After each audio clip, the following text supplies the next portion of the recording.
சின்ன தம்பி, ராஜாவின் பெரிய வெற்றி. ராஜா ஒரு சிறுவன். அவனுக்கு வயது 7. அவன் 5ஆம் வகுப்பு படிக்கிறான். ராஜா சிறப்பாக படிப்பான். ஆனால் ஒரு பிரச்சனை. அவன் உயரம் குறைவானவன். அவனை விட உயரமான பையன்கள் சில நேரங்களில் அவனை கேலி செய்வார்கள். ஏய் குள்ளம் குள்ளம் என்று சொல்வார்கள். இதை கேட்டு ராஜா மிகவும் வருத்தப்படுவான்.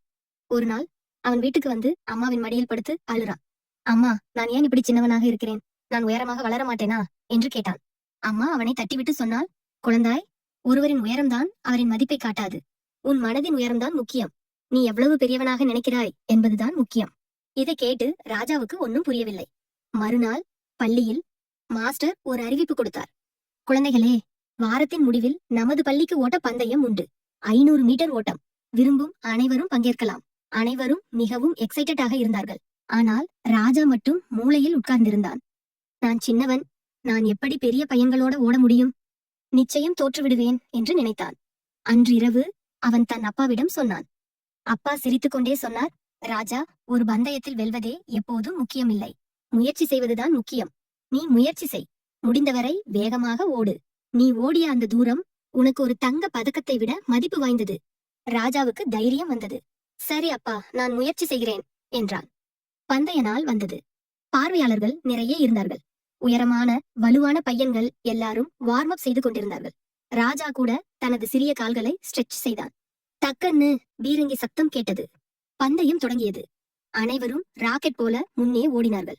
ராஜா மட்டும் பின்னால் இருந்தான். மக்கள் கூட்டம் வேகமாக ஓடி வா என்று கத்தினார்கள். ராஜா தன் முழு சக்தியையும் விட்டு ஓடினான். அவன் மனதில் அவன் அப்பாவின் வார்த்தைகள் இருந்தன. முயற்சி செய், முடிந்தவரை வேகமாக ஓடு. சில நிமிடங்களுக்கு பிறகு உயரமான பையன்கள் சோர்வடைந்தார்கள். அவர்களின் வேகம் குறைந்தது. ஆனால் ராஜா, அவன் சின்னவன், ஆனால் அவனுக்கு எண்ணம் பெரியது. அதனாலே ஃபாஸ்டா ஓடி பினிஷ் பாயிண்ட் தான் நெருங்கினார். அதே பார்த்து மக்கள் ஆச்சரியத்தில் வாயடைத்து நின்றேனே.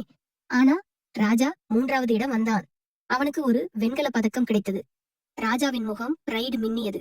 அவனை கேலி செய்த பையன்கள் கூட என்று பாராட்டினார்கள். மாஸ்டர் ராஜாவை அழைத்து அனைவருக்கும் முன்னால் சொன்னார். குழந்தைகளே, இன்று ராஜா நமக்கு ஒரு பெரிய பாடம் கற்றுத் தந்திருக்கிறார். உடல் வலிமை மட்டும் போதாது, மனதின் வலிமைதான் முக்கியம். இதனால்தான் வெற்றி பெற்றார். ராஜா வீட்டுக்கு வந்தான். அம்மா அப்பா இருவரும் வித்து கட்டி பணைத்தனே. அந்த பதக்கம் அவன் மார்பில் மின்னியது. அதே பார்த்து ராஜா புரிந்து கொண்டான். உண்மையான வெற்றி என்பதுதான் செய்யும் முயற்சியில்தான் இருக்கிறது.